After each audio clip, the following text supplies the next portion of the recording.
नमस्ते दोस्तों, मैं Satish Ahuja, editor legal books. सब तो पहले दोस्तों बहुत बहुत धन्यवाद जो तुसा मेरे पिछले सारे वीडियो को इतना अच्छा रिस्पॉन्स दिते, जिंदे कारण कि मैं बे भी ही तरह के ज़्यादा वीडियो बनाने वास्ते एनकरेज थे। आज दे ही वीडियो में माँ प्यू और सीनियर सिटीजन अगर अपने बच्चे या रिश्तेदारों के व्यवहार में खुश नहीं होंगे तो उन्हें दे क्या ही मामले क्या राइट हैं, ही बारे मैं honourable supreme court of India द्वारा स्थापित कानून की इनफॉर्मेशन दे सा जो माता पिता और सीनियर सिटीजन और उन्होंने बच्चे या रिश्तेदारों के अधिकार और जिम्मेदारियां जेडे कि maintenance and welfare of parents and senior citizen act 2007 के अंतर्गत हैं, उनकी इनफॉर्मेशन दे सा। और साथ ही मैं ये भी तो दसे सा कि मेंटेनेंस ट्रिब्यूनल बच्चे रिश्तेदारों को माँ प्यू या सीनियर सिटीजन की देखभाल और खर्चे के वास्ते मेंटेनेंस यानी मासिक भत्ता देने का आदेश दे सकते क्या, और बच्चे और रिश्तेदार ही आदेश का अगर पालन नहीं करेंगे तो क्या रिजल्ट है, क्या थी क्या रिजल्ट क्या कंसिक्वेंस नहीं दे। और ट्रिब्यूनल दे मेंटेनेंस ट्रिब्यूनल दे को माता पिता या सीनियर सिटीजन की प्रॉपर्टी नो बच्चे को बच्चे को निकालने का आदेश देने का अधिकार है क्या हर मामले में माँ प्यू या सीनियर सिटीजन की प्रॉपर्टी नो बच्चे को निकाले का आदेश देना जरूरी है, या हर केस टू केस फैक्ट और दूसरे परिस्थितियों के उत्ते निर्भर करेंगे, या इस केस टू केस या फैक्शनल दूसरे परिस्थितियों के उत्ते निर्भर करेंगे बच्चे को निकालने में जाता घर तो निकाले में जाता ऑर्डर देंगे।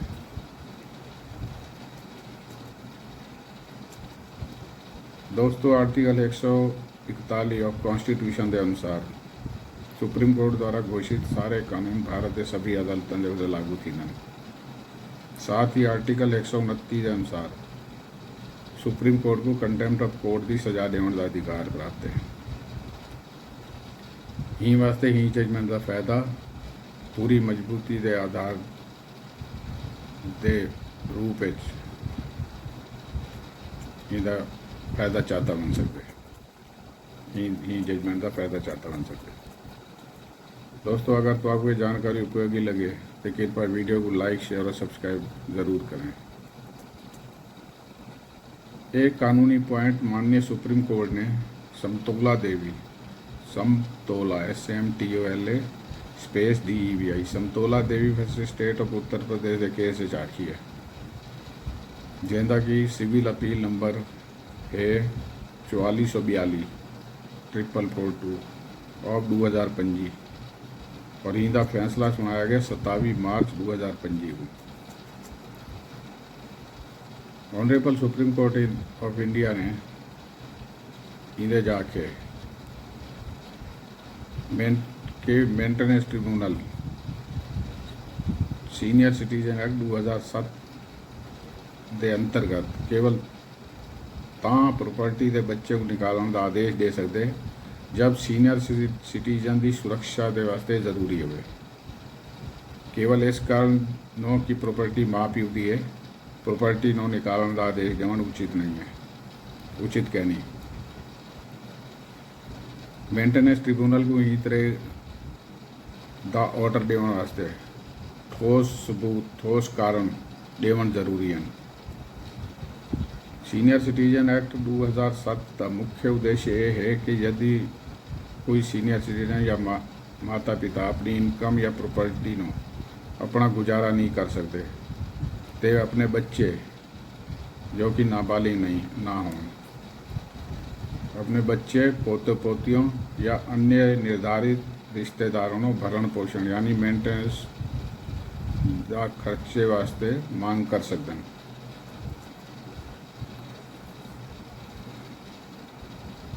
खर्चे की मांग कर सकते हैं। ट्रिब्यूनल मंथली मेंटेनेंस यानी गुजारा भत्ता का ऑर्डर दे सकते हैं। यदि बच्चे और रिश्तेदारी आदेश का पालन नहीं करेंगे तो उन्हें उत्ते जुर्माना लाया बन सकते या 1 माह तक की सज़ा 1 महीने तक की सज़ा दी बन सकती है या जब तक मेंटेनेंस अमाउंट का भुगतान नहीं होता तब तक। सीनियर सिटीजन एक्ट 2007 कहीं भी स्पष्ट रूप से माँ प्यू या सीनियर सिटीजन की प्रॉपर्टी के निकाल सीनियर सिटीजन की प्रॉपर्टी तो बच्चे को निकालने की कार्रवाई का कोई उल्लेख है नहीं। Honourable supreme court of India ने S Vanitha VANITHA versus commissioner Bengaluru urban district के केस भी ये गल आखी है कि अगर सीनियर सिटीजन की सुरक्षा के वास्ते जरूरी और उचित होवे तो प्रॉपर्टी को निकालने का आदेश दिता बन सकते, परंतु हर मामले में प्रॉपर्टी को निकालने का आदेश देना जरूरी क्या नहीं। ई केस के अंदर माँ प्यू और उन्हें बेटे दे विच विवाद चलता पाया। पिता कल्लूमल और उनकी पत्नी समतोला देवी दे अपने बेटे के नाल संबंध अच्छे कहना। सन 2014 विच कल्लूमल ने SDM दे एप्लीकेशन फाइल की है जिहदे कंप्लेंट की गई है कि उनका वड्डा पुत्र कृष्ण कुमार अक्सर उन्हें मारपीट करेंदे और मानसिक व शारीरिक रूप में परेशान करेंदे और उनके अपराधिक प्रवृत्ति वाले लोगों नाल संबंध हैं और वो गाली गलोच करेंदे और उनके व्यवहार के कारण समाज उन्हें इज्जत घटती पई है।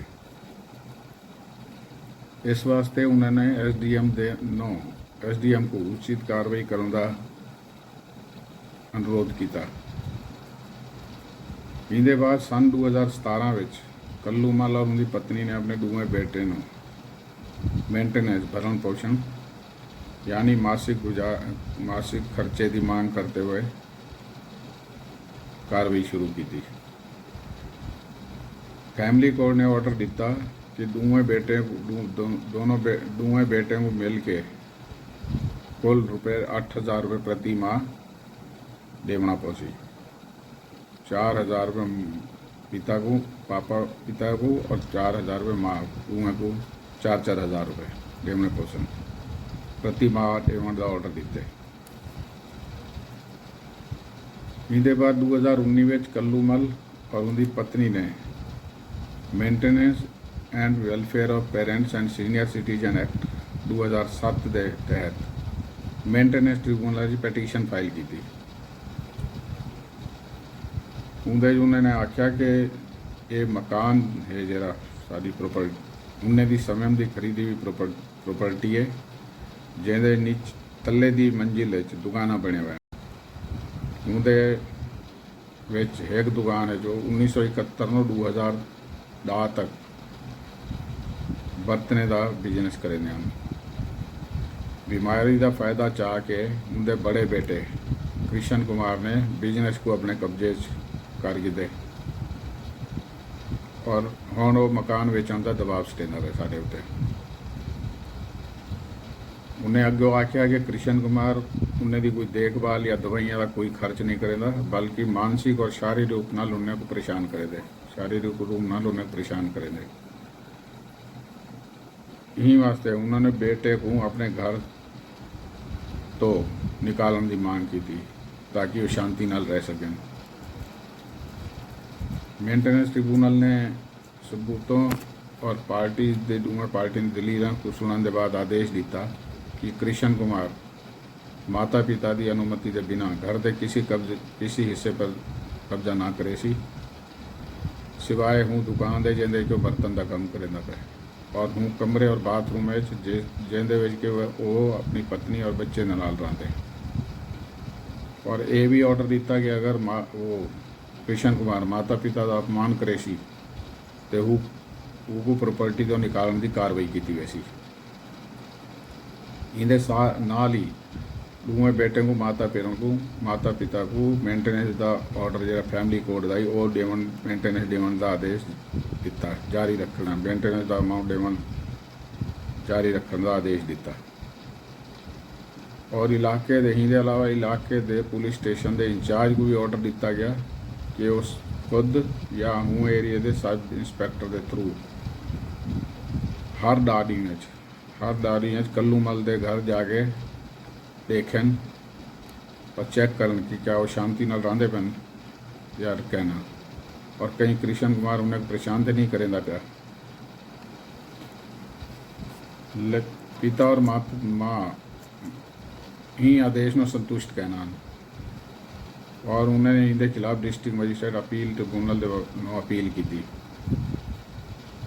अपील ट्रिब्यूनल ने SDM के आदेश को रद्द करके कृष्ण कुमार को प्रॉपर्टी निकालन का ऑर्डर कर दिया। परंतु बाद हाई कोर्ट ने बेटे कृष्ण कुमार को प्रॉपर्टी तो निकालन का आदेश रद्द करते हुए अन्य आदेश यथावत एज इट इज रखे। ही कार्रवाई के दौरान कल्लूमल की मृत्यु की गई। उनके बाद उनकी पत्नी समतोला देवी ने सुप्रीम कोर्ट अपील दायर की थी, जिंदे मांग की गई कृष्ण कुमार को घर तो निकालने की मांग की गई। सुप्रीम कोर्ट अपील दायर की गई। ई मामले में अपील ट्रिब्यूनल ने एक कारण नहीं दिता कि कृष्ण कुमार को प्रॉपर्टी नो माता पिता की प्रॉपर्टी नो निकालन दा सुरक्षा के वास्ते क्यों जरूरत है कि कृष्ण कुमार को प्रॉपर्टी माता पिता की प्रॉपर्टी तो निकालन का ऑर्डर करना सुरक्षा के वास्ते क्यों जरूरत है, माता पिता की सीनियर सिटीजन की सुरक्षा के वास्ते क्यों जरूरत है। केवल ही आधार दे के संपत्ति पिता दी है, ट्रिब्यूनल ने प्रॉपर्टी तो निकालने का आदेश दे दिता। ये ऑर्डर देते हुए ट्रिब्यूनल ने यह भी नज़रअंदाज कर दिता कि कृष्ण कुमार का 6वें हिस्से का दावा और अन्य विवाद सिविल कोर्ट पेंडिंग हैं। Honourable supreme court of India ने आख्या कि प्रॉपर्टी तो निकालन का आदेश देवन की बजाय maintenance tribunal senior citizen act 2007 के सैक्शन 4 और 5 के तहत मेंटेनेंस यानी गुजारे भत्ते का आदेश दे सकता है और कृष्ण कुमार को माता पिता को परेशान करना या उनके रोजमर्रा के जीवन में दखल देवन तो रोक सकता है। इस वास्ते सुप्रीम कोर्ट ने माने कि उच्चतम न्यायालय ने ट्रिब्यूनल का प्रॉपर्टी तो निकालने का ऑर्डर रद्द करके और अन्य दूजे शर्तों को बनाए रख के सही किया है। दोस्तों, अगर तुम यही पॉइंट को और गहराई नाल समझना चाहो तो माननीय सुप्रीम कोर्ट का पूरा जजमेंट पढ़ो। केस का नाम और पैटिशन दोबारा रिपीट करें था समतोला देवी SAMTOLA स्पेस DEVI समतोला देवी versus state of Uttar Pradesh, जिंदा की सिविल अपील नंबर 4442 442 ऑफ 2025 है और इनका फैसला 27 मार्च 2025 को सुनाया गया है। धन्यवाद दोस्तों। मैं कोशिश करेगा कि जल्दी एक ये महत्वपूर्ण कानूनी मुद्दे से नवा वीडियो लेन के आवा। तब तक वास्ते नमस्कार। Thank you.